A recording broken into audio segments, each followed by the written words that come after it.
Okay, I've been negligent in doing updates. Um, Here we are at the Lazy Lady. Tomorrow I gotta sand off the transom, which isn't a big deal, and hit that with some paint. The bottom's gotta get painted. Sides are all patched up and painted, and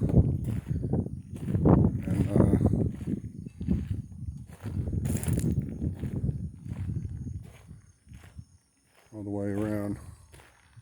Just finished up the other side of it, but there's no lights, so there's not much to see. The first time I saw this boat, I was 10 years old. My uncle bought it in 1976, and the first time I saw it, I thought this was the greatest thing on the planet. It was the biggest boat, you know. It was everything. My dad had a boat.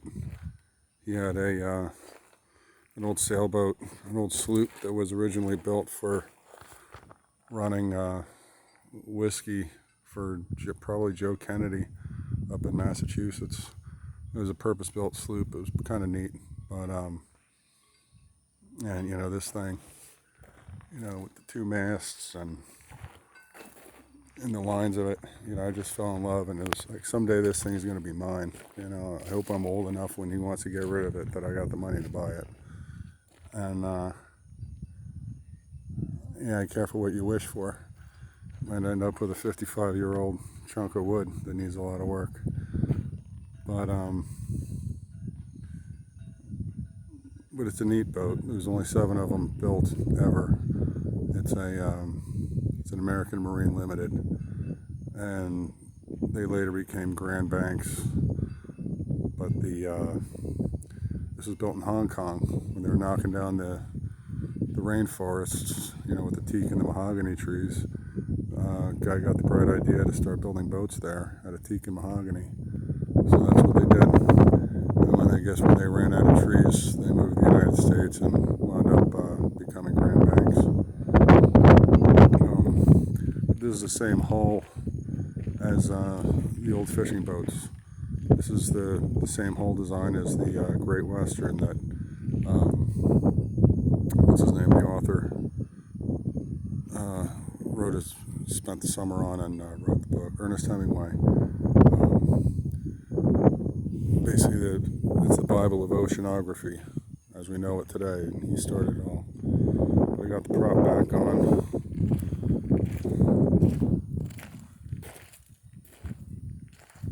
And I can't really see it in the dark, but it's probably the shiniest part of the whole damn boat. But anyway, thus I digress.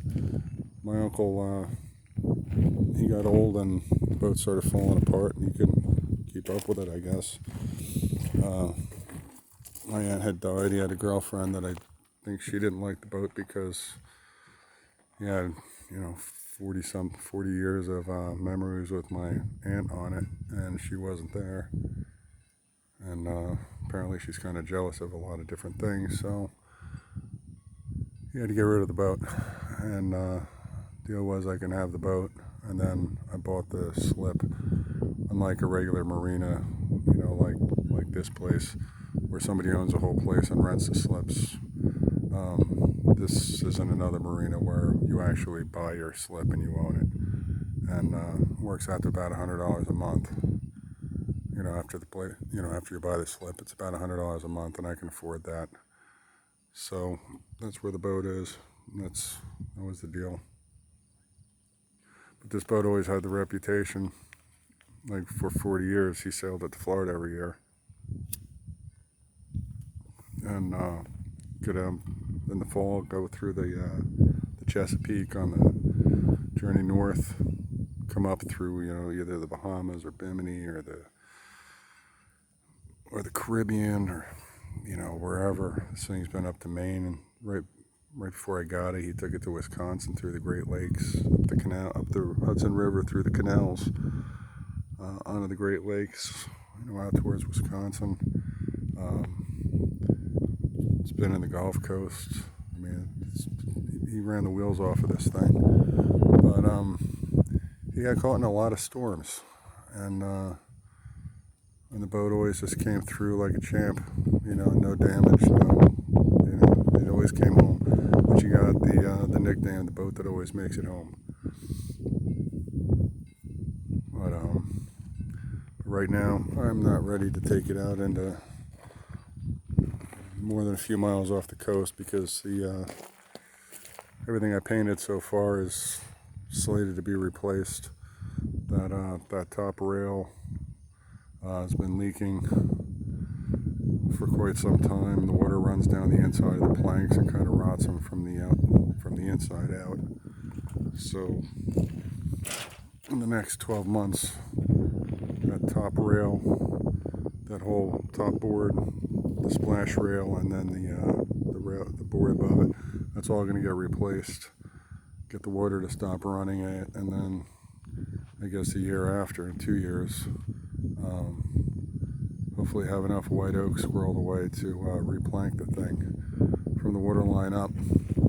You know, refasten the hull, replank it, and then she'll once again be the boat that always makes it home, without any doubt. And I don't know what I'm going to do with it, because I don't have the time to go too far. Everybody asks what I get it for, and I say because I'm going to sail up the Amazon. But maybe I will, maybe I won't. But somebody will. Guess you'll be ready to go for it. Anyway, y'all have a great night. And Brian, when you see this, the inside of the boat's filthy because I've been just working on it. It's I don't know, after 9 o'clock right now, and it just wrapped up. But I've just been eating, sleeping, and working on the boat. So the inside of this thing is a pig pen. Looks like a frat house on after a busy Saturday night. So when I get it cleaned out, then I'll do a walkthrough. Then you'll see why she's called the Lazy Lady. And I will talk to you all later. You have a good night.